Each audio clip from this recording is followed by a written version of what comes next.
Driver గారు కూర్చోండి లోపలికి. అవునా ఒకటే ఉందా? ఉండే స్వామి ఎక్కడికి వెళ్తారు ఇప్పుడు? నెక్స్ట్ ఎక్కడికి? సస్పెన్స్ చెప్పరా? ఎక్కడికి వెళ్తున్నా అంటే గుళ్ళు ధ్వంసమైంది కదా, ఆడ పోయి రచ్చ చేస్తాయి. చూసినావా పెట్రోల్ ఎట్లుందో నింపుకొని? కనబడుతుందా క్యాన్? అలా ఉన్నది ఉన్నది.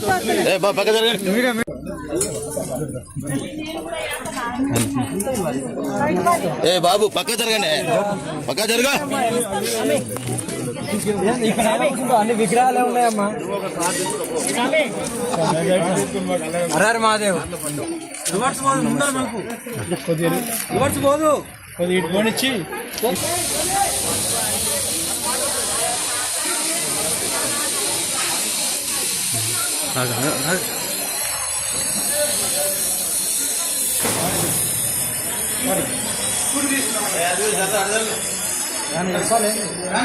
నేను ఇప్పుడు పంచరామాలు దర్శనం చేసుకొని వస్తున్నాను. నెక్స్ట్ ఎక్కడికి వెళ్తారు? నెక్స్ట్ ఇదే శంషాబాద్ ఇష్యూ ఉంది కదా పోచమ్మది, అక్కడికి వెళ్తున్నాను. ఓకే. నేను హెచ్చరించినప్పటి నుండి ఇది ఆరో గుడి ధ్వంసం కాకట. ఓకే. ఆంధ్రలో పర్యటించినప్పటి నుండి హెచ్చరించి కూడా వెళ్ళాను. అప్పటి నుండి ఆరో గుడి ఆడపిల్లలను కాపాడుకోవాలి, గోహత్య ఆపాలనే కదా ఇంత సనాతన ధర్మం గురించి నేను చెప్పినా కూడా ఎవరు పట్టించుకోవాలి. ఎంత మూర్ఖంగా బతుకుతున్నారో వీళ్ళ విజ్ఞప్తికి వదిలేస్తున్నాను. నేను శంషాబాద్ చేరుకున్న తర్వాత అనేది నేను చూపిస్తాను. ఇంకా పోరాటం అంటే సనాతన ధర్మం గురించి. మహాదేవ్. డ్రైవర్ గారు కూర్చోండి లోపలికి. అవునా ఒకటే ఉందా? ఉండే స్వామి ఎక్కడికి వెళ్తారు ఇప్పుడు? నెక్స్ట్ ఎక్కడికి? సస్పెన్స్ చెప్పరా? ఎక్కడికి వెళ్తున్నా అంటే గుళ్ళు ధ్వంసమైంది కదా, ఆడ పోయి రచ్చ చేస్తాయి. చూసినావా పెట్రోల్ ఎట్లుందో నింపుకొని? కనబడుతుందా క్యాన్? అలా ఉన్నది ఉన్నది. పక్క జరగండి.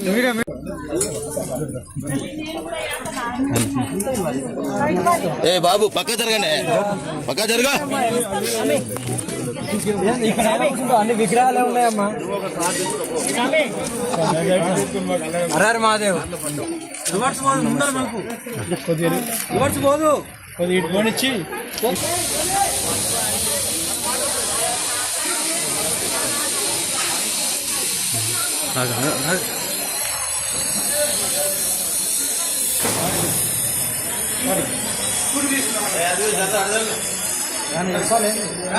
నేను ఇప్పుడు పంచరామాలు దర్శనం చేసుకొని వస్తున్నాను. నెక్స్ట్ ఎక్కడికి వెళ్తారు? నెక్స్ట్ ఇదే శంషాబాద్ ఇష్యూ ఉంది కదా పోచమ్మది, అక్కడికి వెళ్తున్నాను. ఓకే. నేను హెచ్చరించినప్పటి నుండి ఇది ఆరో గుడి ధ్వంసం కాకట. ఓకే. ఆంధ్రలో పర్యటించినప్పటి నుండి హెచ్చరించి కూడా వెళ్ళాను.